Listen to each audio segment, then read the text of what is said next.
Hi everyone, I'm Michelle and I'm a bagaholic, but not just a bagaholic.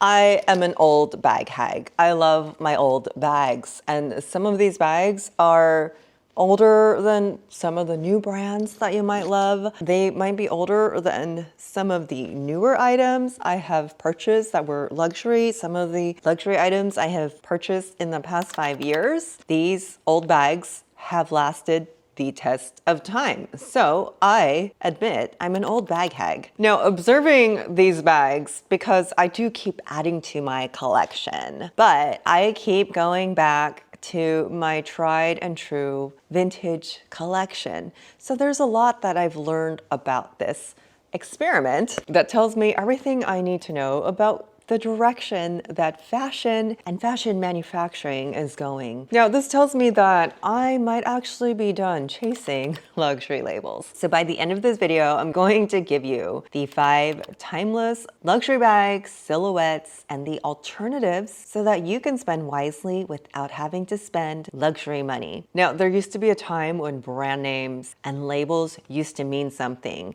Do you remember the names like Ann Taylor, Banana Republic, Abercrombie? These were exciting and popping in the 90s. Now, these labels still do exist, but do they mean what they used to? Even for handbags, Coach was all-American. Marc Jacobs was streetwear and edgy. And Louis Vuitton was always classic and sophisticated. These types of brands actually added some personal style and flavor to your wardrobe, but came with a good amount of quality. In fact, they still were higher priced compared to some of the lower end brands like Old Navy and Gap has always existed. But if you wanted a little more style, you knew exactly where to go. So what happened? Now, I worked in the fashion industry of what I believe was the height of fashion. End of the first decade of the 2000s, we started to see the emergence of fast fashion brands.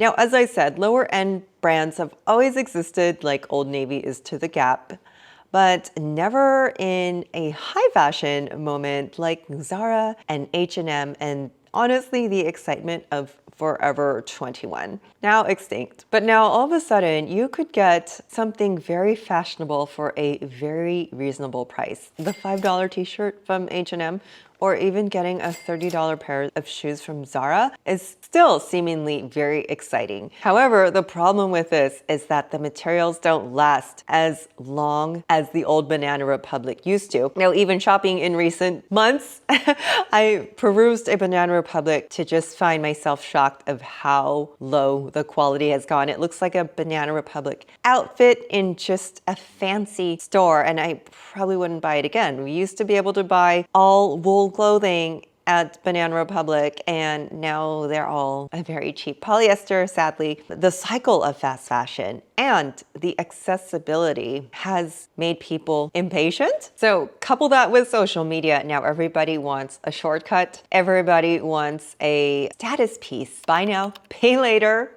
YOLO moment. You cannot wear the same outfit twice. Used to be for celebrities, but now, of course, we've been seeing that people want a luxury handbag every month. That trend is slowing, thankfully. But anyways, I'm just explaining how we got there, that the demand for these luxury bags got higher and higher, which caused the distribution to become wider, which ultimately leads manufacturing processes to be faster and cheaper to meet the demand. Now, if you don't believe me, watch my previous video comparing my old vintage Louis Vuitton to a newer one you'd get in the boutique. They are not the same.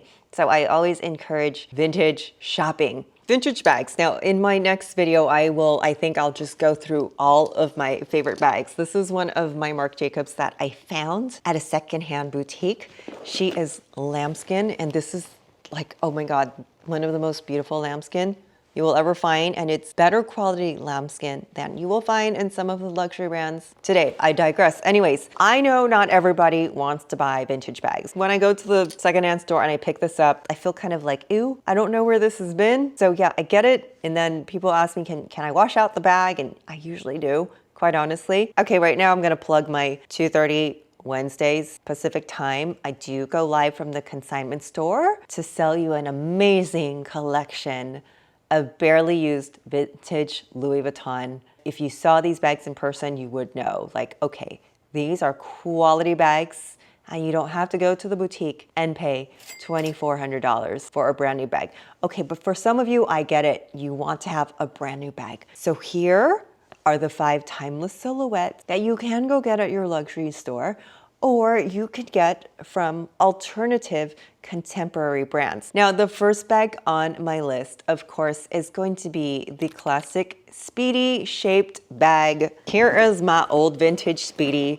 Now, she is a thick material. You can see my previous video if you want me to go into detail of this bag, but also what we call this, the mini duffel, the doctor bag, the barrel bag, which quite honestly, you can get from Coach. Coach has the Boston bag.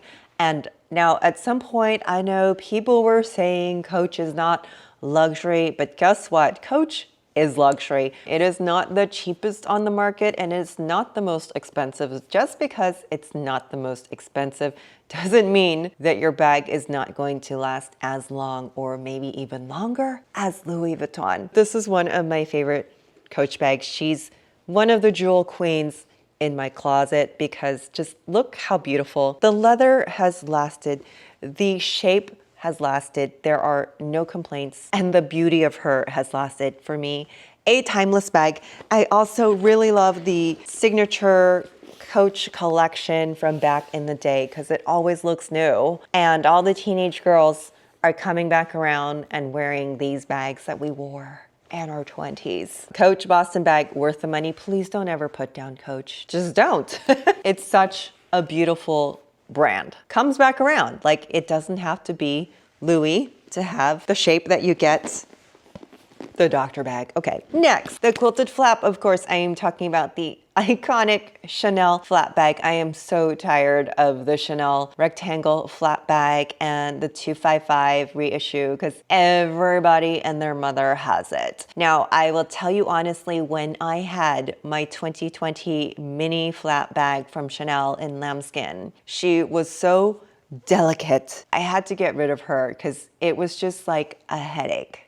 At the end of the day, like, why am I babying this bag? So when I found my Stam bag last year, this is a Marc Jacobs 2008 era bag, and this lambskin is so much better than some of the lambskin bags you will find in luxury boutiques today. Alternatives to the Chanel classic flap that are going to be just as good, if not better. Marc Jacobs makes a very beautiful flap bag. Thanks to one of my viewers who shared his new Marc Jacobs with me. I was like, oh my God, that's so beautiful. And you can get it in lambskin, you can get it in denim, you can get it in all types of materials. But if you want that classic lambskin flap bag, other brands have it.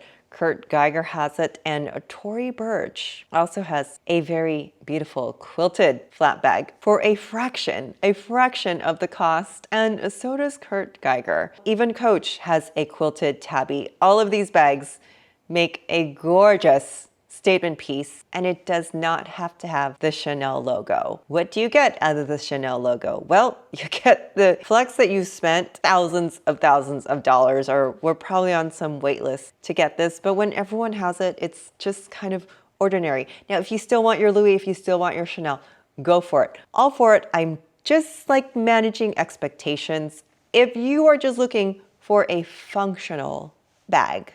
Okay, next, the Balenciaga City Bag. I know people have their sentiments about the new Balenciaga, their awful marketing and yada yada. Not my cup of tea. The original Balenciaga, he was a haute couture dress designer. He would be rolling in his grave. But one thing Balenciaga does right is handbags, and they made a splash with the Balenciaga City Bag, another Y2K creation that's coming back around. There's no denying the beauty of this bag. Now, it's city girl, it's edgy, and it's got those like details that just make this bag so much fun. But at the height of this bag, there was also the Rebecca Minkoff Morning After bag that has the same city girl details as the Balenciaga City Bag. Good news is both of these bags can still be found now and can still be found vintage. So you could have brand new or you can have vintage of both of them. Okay, next on the list, the Row. I know the Row is a newer label. The Row created Margaux. Now, the Row was created by the twins, the Olsen twins, Mary-Kate and Ashley, which actually they held I don't know which one exactly, was it Mary-Kate or Ashley, held a beat up Birkin bag, which of course kicked off the firestorm of the Birkin, because the Birkin's been around forever, okay? It was just a media sensation, but the Birkin was made to be worn, beat up, and stuffed everything inside. So Mary-Kate and Ashley, they're so smart. They made this Birkin like a thing again. And then they made their own bag, the Row, the Margaux. But that bag's gonna set you back $5 to $6K. So why not just get the Coach Empire back to Coach? Because now have you figured out Coach makes the best leather bags. They really do. And they have the Empire carry-all in different sizes. And this is your perfect like college girl bag, work girl bag, city girl, travel, like so many uses for the Coach Empire carry-all at a fraction of that Birkin or the Margaux. And lastly, number 5 on the list, and we're talking about Hermès. I'm not a fan of Hermès. It's just not my style. I've never loved the Birkin, but if someone were to gift me an old Birkin, I would use the heck out of it. I do like one of their styles. I would never really like go seek it out for myself because I think the whole game of it is kind of silly. But the Hermès Kelly, named after Grace Kelly, you have your classic, another classic handheld flap bag. So here is my version. You've all seen this shape of bag. It's like the trapezoid bag with the flap and the handle. It's like your classic schoolgirl bag. So I personally, you might see me a lot in my 90s schoolgirl uniform, the cardigan with the collared shirt and a pleated skirt. It's like the signature look. Maybe I'm stuck in the 90s. But for that reason, like I love this bag with the outfit. It's just your classic schoolgirl bag and it's a very feminine. I don't know where this bag originated. I don't know if it was Hermès or it might have been Coco Chanel, but wherever it came from, it is a classic shape that is going to last long in every wardrobe. Even if I don't wear this bag enough, it's still going to sit on my shelf forever. Now this one is from Teddy Blake. This is a crocodile embossed leather. I absolutely love this bag. She is one of my new favorites. So I have my old favorites and my new favorites, and this is the bag. When I carry her and tell people I'm a handbag vlogger, they're like, wow, I get it. And they think that this is a very expensive bag, but she falls right under $500. So still on the expensive end, you know, more expensive than TJ Maxx, but still affordable compared to like, don't wait in line for that, Kelly. This is gonna do it. Well, other announcements I have, I am still putting together my platform to buy, sell, and trade your handbags. That is the handbag.exchange. If you have a handbag you'd like to consign, sell, or trade, sign up for my wait list. I am still looking for testers to get your bags listed and sold. And of course, again, find me every week, Wednesday, 2:30 p.m. on my live show where I sell consignment vintage Louis Vuitton out of my friend's consignment shop. Okay, and lastly, I think I forgot to mention, because yes, I still do love fast fashion. I still love shopping. I'm born a shopaholic, okay? I do have this new top from 𝐼𝐸𝐴, but what I wanted to mention was that how often can I find a bra that matches my top exactly? So this bra is actually sponsored from UnderOutfit, and yeah, I'm finally at that age where bras are not comfortable. Like it just hit me, like the underwire bras are just, why do they dig in so much? So I'm so glad that UnderOutfit sponsored this bra and video to me. This is a 3D molded, this particular one is the satin 3D molded, and oh my God, this wears like a dream. I've been wearing it all day. It's 10 p.m. right now, and I don't have any wires digging into me, but it still gives shape and lies flat under my clothes. Oh yeah, and it matches. Love it, love it. So check that out. There is a coupon down there in the description. Trust me, when you get in your 40s, like what happens to your body? Things don't work like they used to. But thank God my old bags still do. So if you're to this point of the video, thank you for letting me share all these things. Yes, alrighty, it's late, you guys. Thank you for tuning in. So don't forget to check everything out in the description, and I will see you guys soon. Bye.